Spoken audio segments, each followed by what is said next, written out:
அனைவருக்கும் வணக்கம். Welcome to Srinivasam சமையல். இன்றைக்கி ஸ்ரீனிவாசம் சமையலில் கிறிஸ்மஸ் ஸ்பெஷல் வாட்டர் கேக் எப்படி செய்கிறதுன்னு பார்க்கலாம். இந்த வாட்டர் கேக் ரொம்ப ஈஸியான மெத்தடில் பண்ணிட முடியும். இதுக்கு தேவையான இன்க்ரீடியன்ட்ஸும் ரொம்ப கம்மி தான். வாங்க எப்படி செய்கிறதுன்னு பார்க்கலாம்.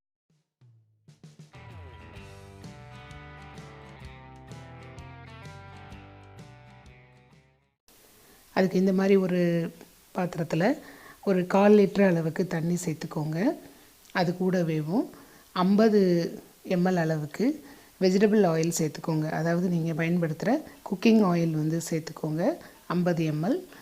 இது ரெண்டையும் நல்லா கலந்துருங்க. நல்லா ஒன்று போல் மிக்ஸ் பண்ணிடுங்க. மிக்ஸ் பண்ணிவிட்டு ஓரமாக எடுத்து வச்சுருங்க. அதுக்கப்புறமா இந்த மாதிரி ஒரு பாத்திரத்தில் கிட்டத்தட்ட 250 கிராம் ஆல் பர்பஸ் ஃப்ளார், அதாவது மைதா மாவு எடுத்துக்கோங்க.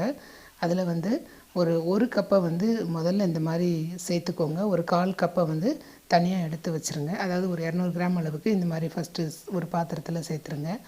சேர்த்துட்டு அது கூட ஒரு 250 கிராம் அளவுக்கு பவுடர் சுகர் ஆட் பண்ணிக்கோங்க. இது சுகரை நல்லா மிக்சியில் போட்டிங்கன்னா இந்த மாதிரி பவுடர் சுகர் நம்மளுக்கு கிடச்சிரும். அது கூட சேர்த்துக்கோங்க. சேர்த்துட்டு நல்லா இந்த மாதிரி லம்ப்ஸ் இல்லாமல் நல்லா மிக்ஸ் பண்ணிக்கோங்க. மிக்ஸ் பண்ணிவிட்டு இது கூடவேவும் ஒரு ஸ்பூன் அளவுக்கு பேக்கிங் சோடா சேர்த்துக்கோங்க. இது கேக் மிருதுவாக இருக்கிறதுக்கு உதவி பண்ணும். அது கூட லெமன் துருவல் அல்லது ஆரஞ்சு துருவல் இந்த மாதிரி திருவி கொஞ்சம் சேர்த்துக்கோங்க. அதனுடைய தோலை கொஞ்சம் திருவி இந்த மாதிரி கொஞ்சம் சேர்த்துக்கோங்க. லெமன் இல்லாட்டி ஆரஞ்சு எதுவானாலும் பரவாயில்ல. அப்புறமா ஒரு ஸ்பூனால் இந்த மாதிரி நல்லா கலந்துருங்க. ஒன்று போல் நல்லா கலந்து விட்டுருங்க. கலந்ததுக்கப்புறமா இப்போது நல்லா கலந்ததுக்கப்புறமா நம்ம ஏற்கனவே கலந்து வச்சுருந்த எண்ணெய் தண்ணி இந்த கலவையை இந்த மாவில் போட்டுருங்க. போட்டுட்டு நல்லா மிக்ஸ் பண்ணிடுங்க. அது கூடவேவும் கொஞ்சமாக வெனிலா எக்ஸ்ட்ராக்ட் சேர்த்துக்கோங்க. இது கேக்குக்கு ஒரு நல்ல ஃப்ளேவர் கொடுக்கும்.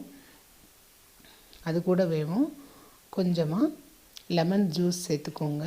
ஒரு ஸ்பூன் அளவுக்கு சேர்த்துக்கோங்க. லெமன் ஜூஸு போதுமானதாக இருக்கும். சேர்த்துட்டு நல்லா மிக்ஸ் பண்ணிடுங்க. இது நல்லா மிக்ஸ் பண்ணினதுக்கப்புறமா நம்ம மீதி எடுத்து வச்சுருந்த ஒரு 50 கிராம் ஆல் பர்பஸ் ஃப்ளாரை திருப்பி நம்ம கடைசியில் சேர்த்துக்கிடணும். இப்போ இந்த மாதிரி நல்லா சேர்த்துருங்க. லம்ப்ஸ் இல்லாமல் நல்லா மிக்ஸ் பண்ணிக்கோங்க. இந்த கேக் நம்ம ஆர்டினரியாக பண்ணுற கேக் மாதிரி அதே சுவையோடு தான் இருக்கும். அதே மிருதுத்தன்மையும் இந்த கேக்கில் இருக்கும். நம்ம இதில் பட்டர்லாம் எதுவும் சேர்க்கலை. அதே மாதிரி எக்கும் போடலை. பால் இந்த மாதிரிலாம் நம்ம எதுவுமே சேர்க்கலை. ரொம்ப ஈஸியாக வீட்டில் இருக்கக்கூடிய சிம்பிளான இன்க்ரீடியன்ட்ஸ்லேயே நம்ம பண்ணிட முடியும்.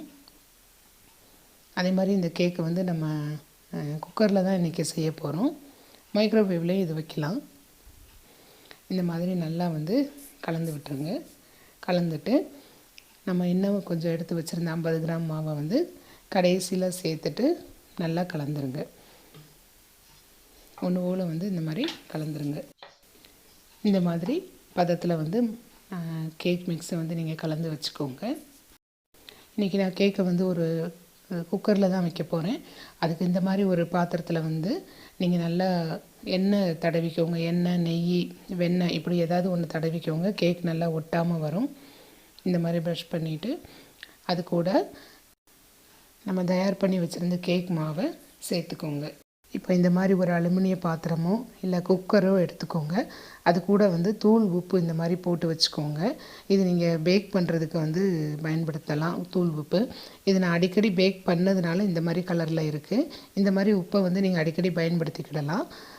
இதனுடைய அடிப்பகுதியில் தூள் உப்பு இந்த மாதிரி ஒரு லேயர் போட்டுட்டு அது கூடவேவும் ஒரு ஸ்டாண்டோ இல்லாட்டி இந்த மாதிரி ஏதாவது ஒரு மூடியோ போட்டுருங்க.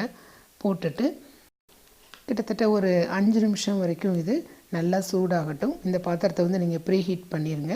5 நிமிஷம் ஆனதுக்கு அப்புறமா நம்ம அந்த கேக் பேன் எடுத்து நம்ம உள்ளே வைக்கணும். இப்போ 5 நிமிஷம் ஆயிடுச்சு. இந்த மாதிரி அந்த பாத்திரத்தினுடைய சுவரை தொடாமல் இந்த பாத்திரத்தை வந்து உள்ளே வச்சுட்டு மூடிடுங்க. இது கிட்டத்தட்ட வந்து 30லேருந்து 40 நிமிஷம் வரைக்கும் ஆகும் பேக் ஆகிறதுக்கு. இப்போ பாருங்கள், கிட்டத்தட்ட வந்து 40 நிமிஷம் ஆயிடுச்சு. நான் மூடியை ஓப்பன் பண்ணிட்டேன். பாருங்கள், கேக் நல்லா மேலே எலும்பி வந்துருச்சு, நல்லா வந்து பேக் ஆயிடுச்சு. இதை நீங்கள் செக் பண்ணுறதுக்கு இந்த மாதிரி ஒரு நைஃபை வந்து உள்ளே லேசாக அந்த மாதிரி விட்டு பாருங்கள்.